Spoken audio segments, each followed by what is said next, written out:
ఉన్నాడు లెస్స రాముడున్నాడిది కపిలగూని యులగతి రానయ్యన్నాడు నిమ్మని పోనున్నాడిది నిజము నమ్ము ఉర్వి తనయ.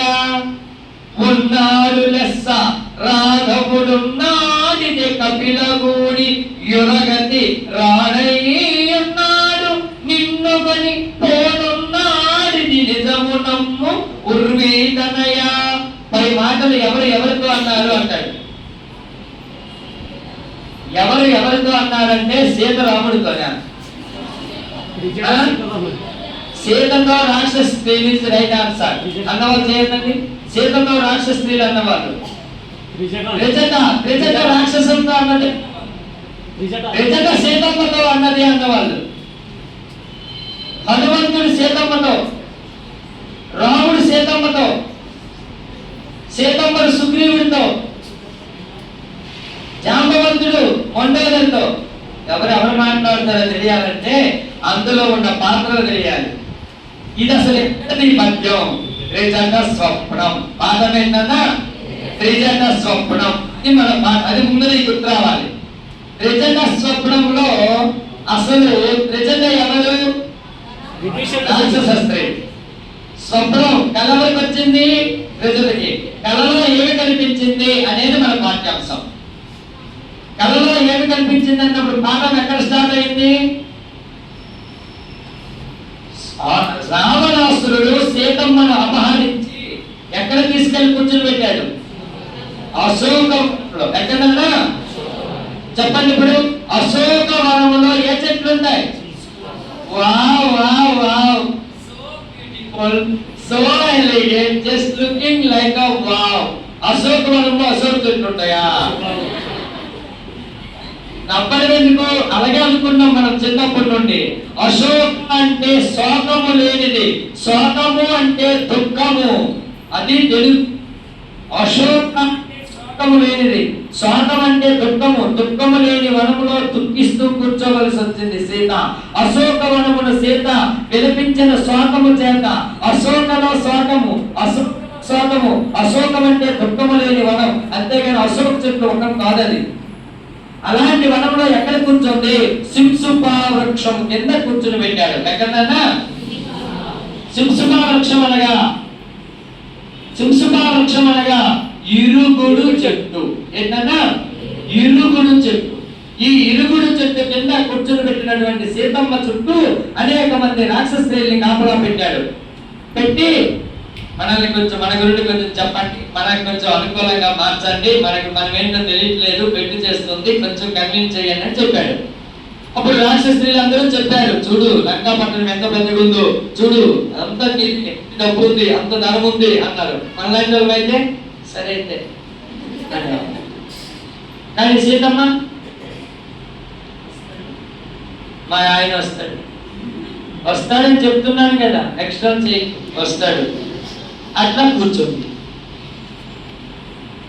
అక్కడ రాముడి పరిస్థితి, సీతమ్మకి ఇంకా నయము, ఇక్కడ ఉన్నాడని తెలుసు, తీసుకొచ్చింది ఎవడో తెలుసు, ఎంత దూరం తీసుకొచ్చారో తెలుసు, కానీ రాముడికి ఉందో లేదో తెలియదు, ఎవరు తీసుకెళ్లాలో తెలియదు, అసలు బతుకమ్మో లేదో తెలియదు, ఏ దిక్కుకెళ్లాలో తెలియదు, అయినా వెతుక్కొని కూర్చున్నాడు.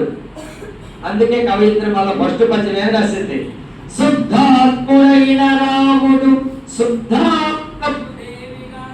శుభ సూచికముల్ శుద్ధమై తోచుచున్నకి సిద్ధం మీ మాట వేద సిద్ధాంతముగా. శుద్ధాత్ముడైన రాముడు శుద్ధాత్మదేవి అయిన సీతమ్మను తీసుకెళ్ళడానికి సిద్ధంగా ఉన్నాడు. ఇదే ఖచ్చితంగా జరుగుతుంది. సిద్ధం మీ మాట వేద సిద్ధాంతముగా, వేదాల సాక్షిగా చెప్తున్నాను, ఇదే జరుగుతుంది. ఈ మాటలు ఎవరన్నారంటే, ఎందుకంటే ఆమె కళ వచ్చింది. ఆ కళలో కనిపించింది రాముడు వస్తున్నట్టు, దీపాన్ని ముంచేసినట్టు, రావణ సంహారం చేసినట్టు, సీతమ్మను తీసుకెళ్ళినట్టు కనిపించి చెప్పింది. చెప్పుతూ హెచ్చరించింది మిగతా రాక్షస స్త్రీలందరికీ. ఏమని? కావున ఎక్కువలియడ కావలి ఉన్నట్టి మీరు కఠినోక్తులు గానేవి మానకుడిక ఈ దేవి దిక్కు మనకు ఇక మీదటనం. కావున ఎక్కువలియడ, ఇంకోమలి ఎలా విడదీయాలంటాడు, ఈ ప్లస్ కోమలి ఏ సంధి అంటాడు, త్రిక సంధి. అది చదవము, చదివే విధానం అది. ఎంతసేపు కవయిత్రి మళ్ళా 15వ శతాబ్దం కాదు. ఒక పద్యం చదువుతున్నప్పుడు పదానికి అర్థం ఏంటి, దానికి ఎలా విడదీయాలి, అందులో ఉన్న సంధి ఏంటి.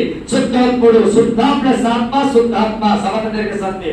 శుద్ధాత్మ ఏ సమాసం, శుద్ధమైన ఆత్మ కలిగిన వాడు, విశేషణ పూర్వపద కర్మధారే సమాసం. శుద్ధాత్ముడైన రాముడు, ఇది ఏ పద్యపాదం, కంద పద్యం. అందులో ఉన్న ఛందస్సు ఏంటి, అందులో ఉన్న అలంకారం ఏంటి, ఆ పదంలో ఉన్న సంధి ఏంటి, ఆ మాటలు ఎవరి నోటి నుండి వచ్చాయి, అది ఏ రచయిత కంసునటువంటి దీని నుండి గ్రహించబడింది. అది పాఠ్యాంశం చదివే విధానం. శుద్ధాత్ముడైన రాముడు, ఇప్పుడు నీకు అది తెలియాలి. ఏ సంతో తెలుసు, అసలు శుద్ధాత్మనగా త్రికరణ శుద్ధి గల ఆత్మ కలిగిన వాడు. శుద్ధాత్మ అంటే మనసులోన త్రికరణము. త్రికరణం అంటే ఏంటి, 3 కరణములు. ఏంటవి, మనస్సు, వాక్కు, కర్మ. మనస్సు, వాక్కు, కర్మ. మనసులో చెడు ఆలోచన ఉండకూడదు, మాట చెడు నోటంత రాకూడదు, పని క్రియ చేసిన పని చెడు ఉండకూడదు. చెడు చెయ్యని వాడు, చెడు మాట్లాడిన వాడు, చెడు అసలు ఆలోచన రాని వాడు శుద్ధాత్ముడు. ఎందుకంటే అక్కడ ఆయన భార్య అనుకుని వెతకడం స్టార్ట్ చేసుకుంటున్నాడు, వేరే ఆలోచన రాలేదు. ఉన్నదో లేదో, అసలు ఇది ఉందా, నాకు నేను నచ్చక టెర్రోడ్ అని వెళ్ళిపోయిందా, అది నాలంటోడైతే ఇంకో పెళ్లి చేసుకుంటున్నా లేదా, వెంటనే మరొక అర్థం చామని చేసుకున్నాడు. కానీ వెతుక్కొని కూర్చున్నాడు, ఏ దిక్కుకి వెళ్ళాలో తెలియకపోయినా వెతికాడు. ఎంతమందికి వచ్చేసి అసలు వస్తాడో రాదో తెలియకపోయినా ఈమె వేచి చూస్తుంది. అది శుద్ధాత్మ. ఇటువంటి సందర్భంలో ఖచ్చితంగా చెప్పింది, చెప్తూ హెచ్చరించింది. ఏమని, బాగున్న కోమలియడ, కాబట్టి ఈ కోమలి వద్ద కావలి ఉన్నట్టి మీరు కఠినోక్తులు ఏ సంధి, కఠిన ప్లస్ ఉక్తి, అకారానికి ఊ, కఠినోక్తి గుణసంధి. కఠినోక్తి ఏ సమాసం అంటాడు, కఠినమైన మాటలు, విశేషణ పూర్వపద కర్మధారయం. ఎవరు కూడా సీతమ్మను నొప్పించే మాటలు కానీ, సీతమ్మను నొప్పించే విధంగా కానీ బిహేవ్ చేయొద్దు. ఈ దేవీయ దిక్కు మనకు ఇక మీదనన్నాను. ఎందుకు, మరి రాముడు వచ్చి రావణ సంహారం చేసి సీతమ్మను తీసుకెళ్ళిపోయినప్పుడు, బుజ్జి నీకు ఎవరైనా ఇబ్బంది పెట్టారా అని అడుగుతాడు రాముడు. అప్పుడు ఎవరి మొక్కని చూపించింది అనుకో సీతమ్మ, ఏమవుతుంది. కాబట్టి మనల్ని ఇక్కడ కాపాడాల్సింది రావణాసుడు కాదు, ఈమె. ఆమె దగ్గర మీరు జాగ్రత్తగా ఉండండి అని చెప్పింది. ఎప్పుడైతే జాగ్రత్తగా ఉండమని చెప్పిందో రాక్షస స్త్రీకి కూడా భయం వేసింది. అయితే మనకెందుకు ఈ రిస్క్, మనం ఏదో నెలజీతం కాలము, వాళ్ళు డబ్బిస్తున్నాడు, కాపలా పెట్టాడు, మనం ఎందుకు ఇంత రిస్క్ అని ఏం చేశారు, వెంటనే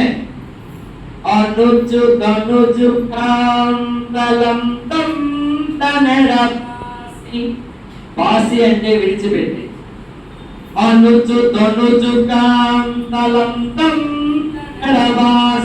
ధనుజుకాంతలు అనగా రాక్షస స్త్రీలు. సందర్భం అదేగా, అనుచు ధనుజుకాంతలో ఉన్నటువంటి రాక్షస స్త్రీలు.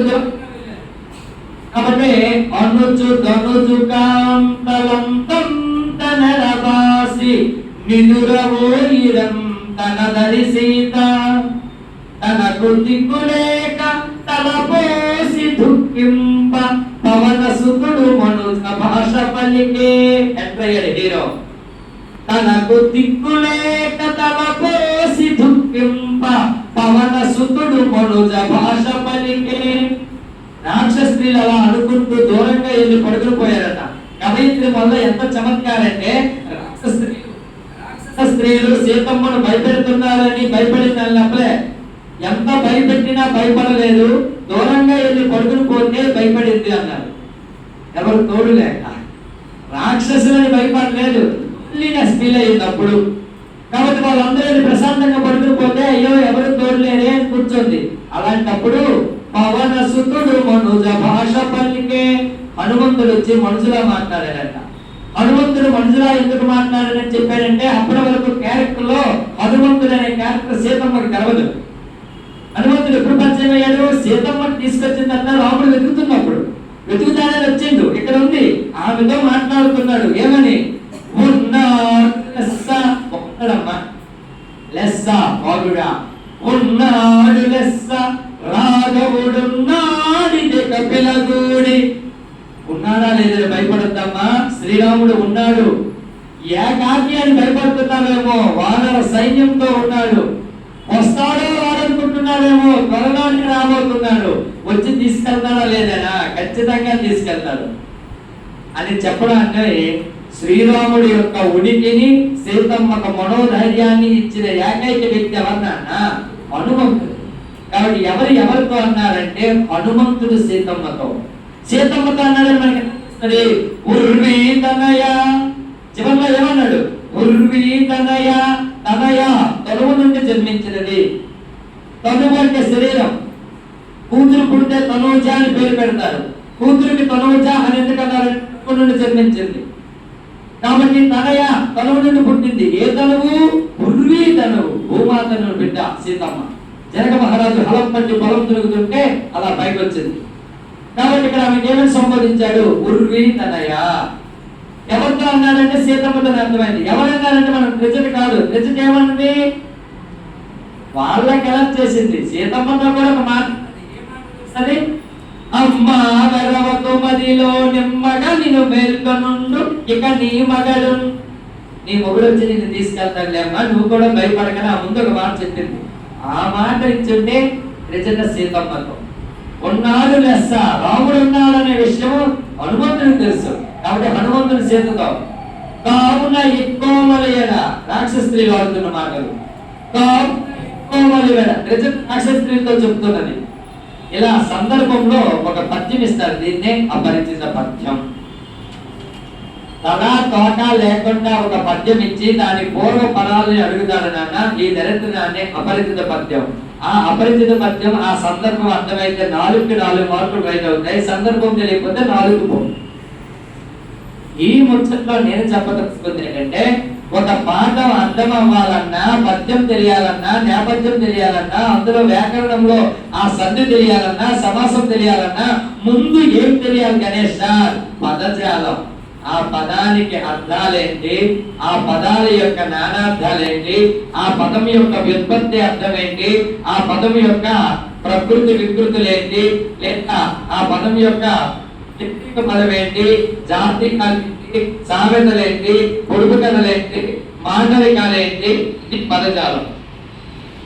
చాలా మంది చేసేది ఏంటంటే రెక్కలు చూసుకుని తెలుగులో నాకు ఫుల్ మార్కులు వస్తాయి, అస్సలు రావు, 5, 6 వస్తాయి.